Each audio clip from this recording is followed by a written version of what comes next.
S மக்களே, big pass first promo வந்துருச்சு. எப்பா பயங்கர இன்டர்நேஷ்னல் டாபிக். அடுத்த வாரம் வீட்டிலேருந்து வராங்களாம். அதில் வந்து யார் பயப்படுவாங்க, யாருக்கு பயம் இல்லை, யாருக்கு சந்தோஷம் அப்படின்னு ஒன்று கேட்டு வச்சுருக்காரு. வர்ற எரிச்சலுக்கு சீரியஸாக அங்கே இருக்கிற ஆடியன்ஸ் எப்படி உட்காந்து பார்க்குறாங்கன்னே தெரில.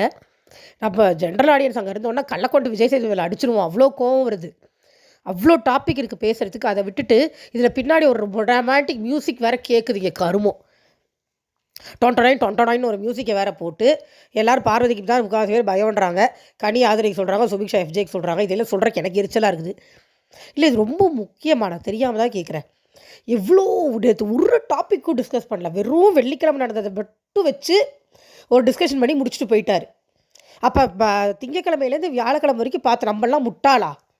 வெள்ளிக்கிழமை நடந்ததை பற்றி மட்டும்தான் இவர் பேச போகிறார் அப்படின்னா ஒரு ஹோஸ்ட்டுங்கிறவர் என்னங்க வாரம் ஃபுல்லாக நடந்ததை அட்ரஸ் பண்ணணும்ல. ஏதோ கொஞ்சம் கொஞ்சமாவது பேசி சொல்லிட்டு போனோம்ல. 4 முடி கீழே கொட்டினது ஒரு பிரச்சனை, அதுக்கு 4 மணி நேரமாக பேசுகிறார் நேற்று. அதெல்லாம் ஒரு டாப்பிக்கே இல்லை.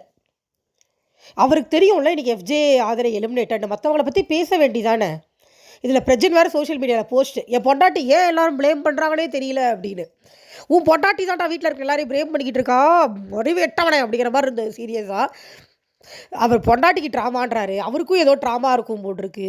2 பைத்தியங்களை கூட்டிகிட்டு வந்து வீட்டுக்குள்ளார விட்டு நம்ம உயிரை வாங்குறாங்க. சீரியஸாக எனக்கு புரியல. அறிவில்லாதவன், மூளை இல்லாதவன், மெட்ராஸ் ஹாஸ்பிட்டல் போக வேண்டியவெல்லாம் ஏன்டா சோக்குள்ளே விட்றீங்க? மக்களை நான் சீரியஸாக சொல்கிறேன். இவ்வளோ முட்டாள் ஆளுங்களை வச்சுட்டு ஒரு கண்டெஸ்ட் ஒரு சீசன் இது வரைக்கும் நடந்திருக்கா? அப்படி ஒரு வடிகட்டின முட்டாளுக்கு ஒரு ஹோஸ்ட் இவ்வளோ சப்போர்ட் பண்ணுவாரா அப்படிங்கிறது எனக்கு சீரியஸாகவே தெரியல.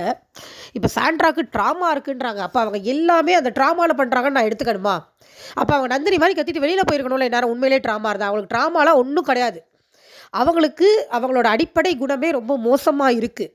அதை அட்ரஸ் பண்ண முடியாமல் என்னம்மா சொல்லுங்கம்மா அப்படின்னு நேற்று ஃபுல்லாக கொஞ்சிட்டு வினோத்தை தேவையே இல்லாமல் புரட்டி போட்டு அடிச்சுட்டு இன்றைக்கி வந்து ஃபேமிலி வராங்களாம் கேட்க பொக்கப்பான்னு சிரிச்சுக்கிட்டு இருக்காரு. இது ஒரு ப்ரோமோ. இதுக்கு 9 மணி வரைக்கும் நம்ம வெயிட் பண்ணி வேறு பார்க்கணும்.